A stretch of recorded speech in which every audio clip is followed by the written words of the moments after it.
As Unifor kicks off a round of negotiations with Canada's big three automakers, it will target Ford as the lead manufacturer with which to talk.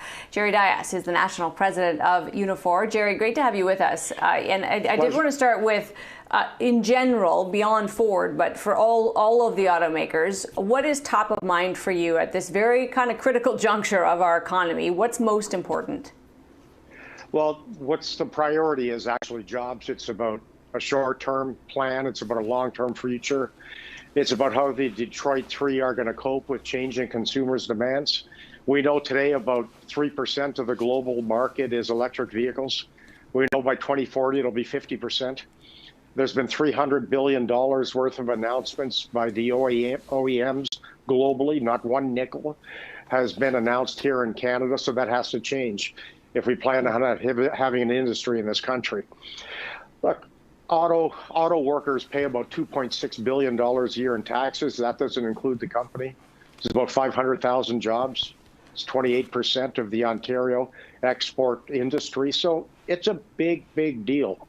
So it really is about focusing on what needs to be done in order to be around in the long term. So let's drill down a little bit into the specific asks you're looking for here.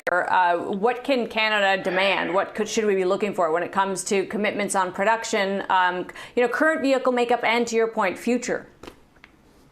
Well, if I analyze the challenges with Ford, GM, and Chrysler, Ford stuck out based on the fact that we have nothing lined up after the Ford Edge ends production in 2023. So, look, if we're going to have an issue with Ford, we best to deal with it up front. And look, there's other issues that we need to resolve, but Canada as a nation also has to get in the game. If you take a look at the countries around the world that have viable auto industries, that's because governments are partners. If I look at France, Germany, European nations, governments have invested hundreds of billions of dollars over the years.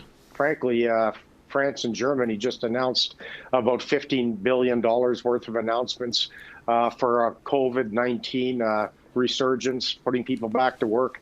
China's arguing that they expect to have about 80% of the global, EV battery production within 5 years. So there's a lot of moving parts. Mm-hmm. And if we don't start to get into the game quickly, we're going to be excluded, and that's a problem. We know that even right now, negotiations are going on around a speech from the throne, Jerry, and in it we expect to see a kind of a blueprint for the future of what we might see the government focus on. Where do you expect to see this industry and these workers fit into that picture? Well, the government spent a lot of time talking about investment in green technology. If you look at the strategic innovation fund, it's about $7 billion. There's about $5 billion for the Green Fund. That's not a ton of money if you're really talking about reshaping your economy. But nevertheless, if you look at the fact that the auto industry is, it's huge. It's the largest export industry that we have in this country.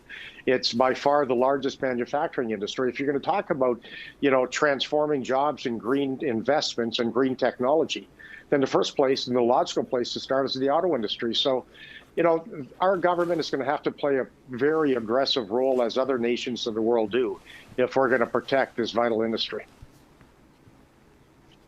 Yeah, it's an interesting microcosm, though, of a larger problem, Jerry, which is these jobs, the current jobs, rely and depend on an infrastructure and a fossil fuel-based product that you wouldn't want to have disappear too quickly, because those jobs would be at stake. How do you see the transition happening to electric, to a different kind of way of doing things, including a whole different infrastructure?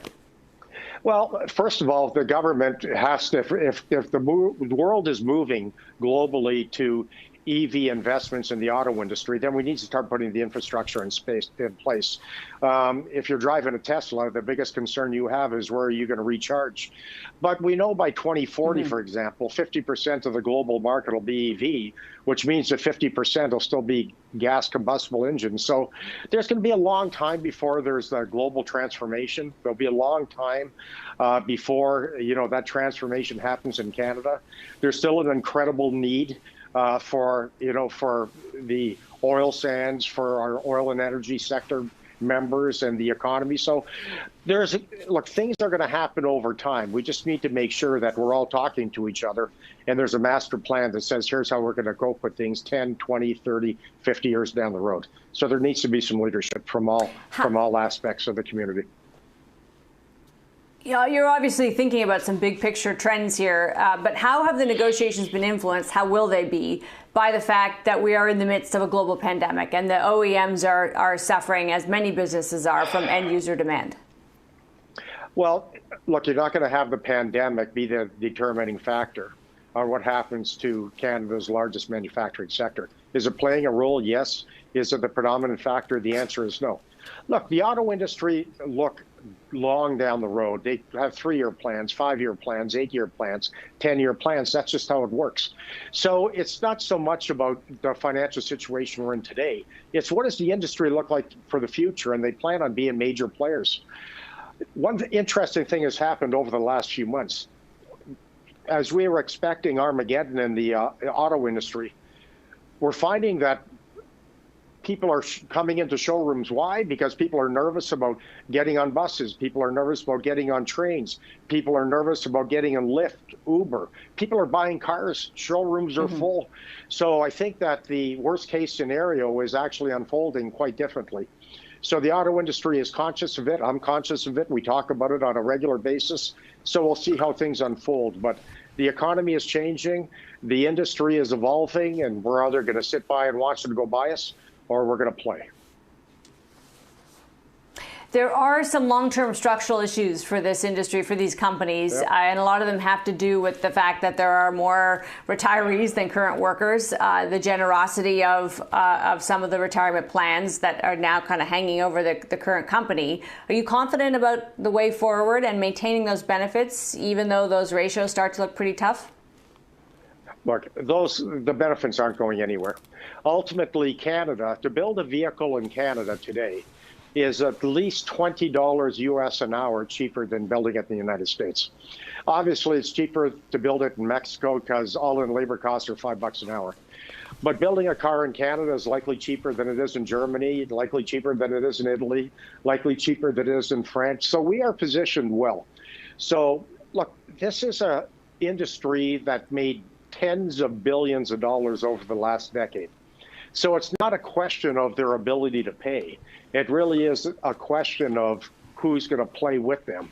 And like I said, in all the major nations around the world where there's an auto industry and a successful auto industry, that's because the governments respect it, understand the payback and the role they play in the overall economy, and they play for keeps. Canada needs to do the same. Jerry, it's great to have you with us today. We appreciate your time. Pleasure is always mine. Thank you. Jerry Dias is the national president for Unifor.